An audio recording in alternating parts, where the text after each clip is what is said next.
Hi, my name is Alice, and today is going to be a video where I want to talk about words which in French and English are very similar but still different in their meanings, in their use.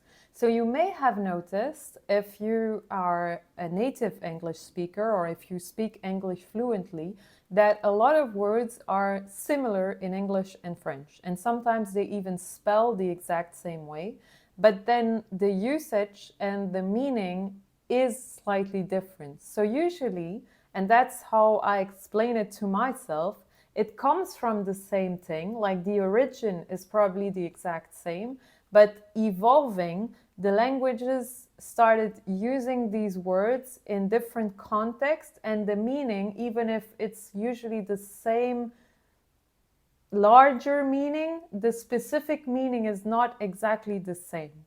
So sometimes it works almost fine to directly translate. Sometimes there is a slight nuance which makes it a bit wrong. And sometimes the meaning just became completely different. So it is useful to use these similarities when you try to understand French, because usually it will allow you to kind of get a sense of what was meant. But when you start using these similarities to translate from English to French, you'll quickly sound off.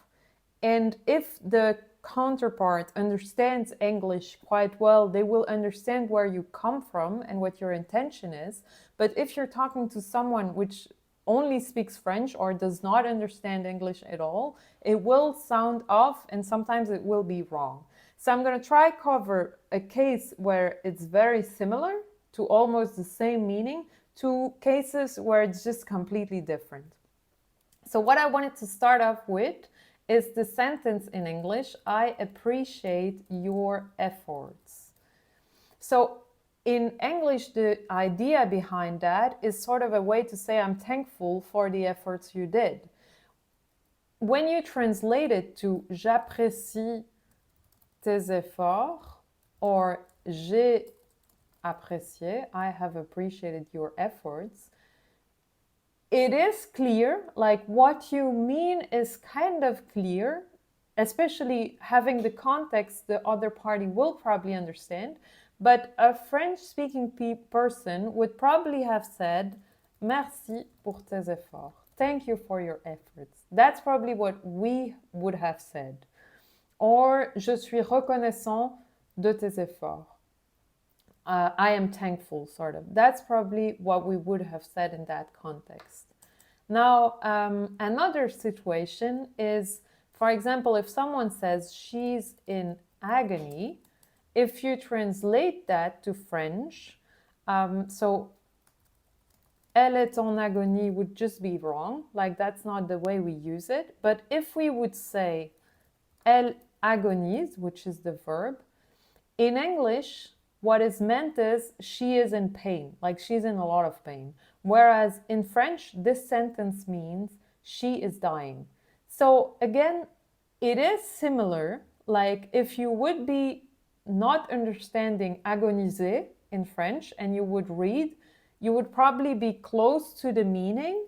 But when you use it, when on the opposite, you translate from English and your intention is to make someone understand that she's in pain, of course, the native French person will understand the person is dying, which is quite different from being in pain. Then another example is account versus acompte in French.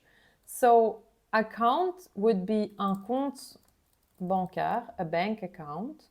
That's how we use it. Whereas acompte in French is what you pay, like is either a deposit or an upfront payment, like a partial payment that you do before the work is done or before you arrive at a hotel. That's un acompte.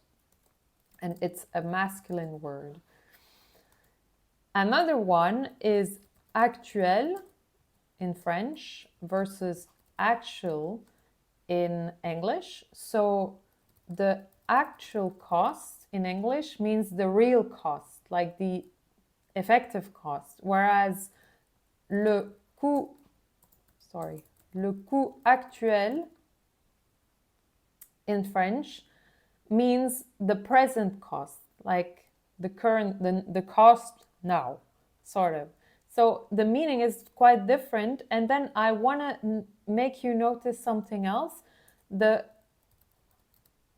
little accent on the U of coup comes from the fact that even in French there used to be an S. It's the same as hôpital, that's how we spell it, because even in French it used to be, and when I say it's used to be, it's before like a long time before I was born, it used to be hospital, even in French. And this S disappeared and was replaced by this accent, which is the current way of writing hôpital. And the same is true with coup. There used to be an S and it changed to become coup. Just for you to understand how both languages have evolved in their different ways.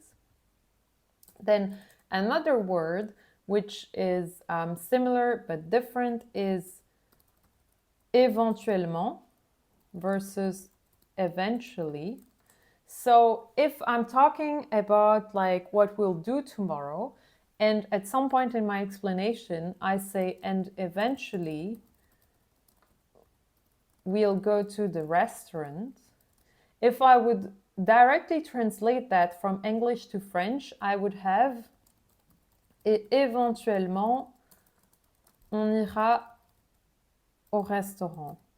In French, this means and maybe we'll go to the restaurant. Like it's an option we have to go to the restaurant. Whereas in English, it means in the end, we'll go to the restaurant. That's what we'll do in the end of the day. So in this case, the meaning is just completely different. Then another word that people often mix up is engaged. So engaged in English is when people will get married, they're engaged. Whereas in French, un engagement ou s'engager is usually like one of two things. Either it's taking on a responsibility. For instance, je m'engage à prendre soin de ta voiture. I assure you that I will take care of your car. Je m'engage. Or, je me suis engagé dans la rue avec la voiture.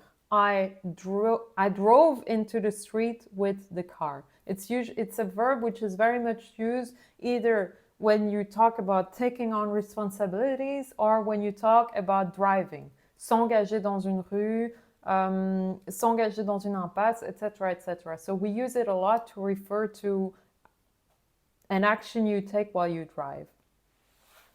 So these are the ones I wanted to cover in this first session. It's what I want to make very clear, and I'm going to repeat it again, is that using the similarities to understand is usually fine and it's usually a good reflex. When you start to translate from English to French, usually you either make a mistake, and for instance here you'll completely make a mistake, or you'll sound a bit wrong. So it's usually a bad habit to start doing that in the first place because it will make you sound non-native all the time, which is not what you want when you try to learn a language. So it's interesting for you to notice, aha, this is a similar word as in English, but here is how a native is using it. Different context, different usage. And when you start noticing that, it will be easier to remember because it's still close to the English meaning, and you will not sound off as you would be if you translate with adding the French accent or that sort of things that people usually do when they try to speak similar languages. I hope I could help you with this video. If you have other ideas of nouns that are similar and you would like to have an explanation about, don't hesitate to leave a comment. And I hope to see you soon for more content.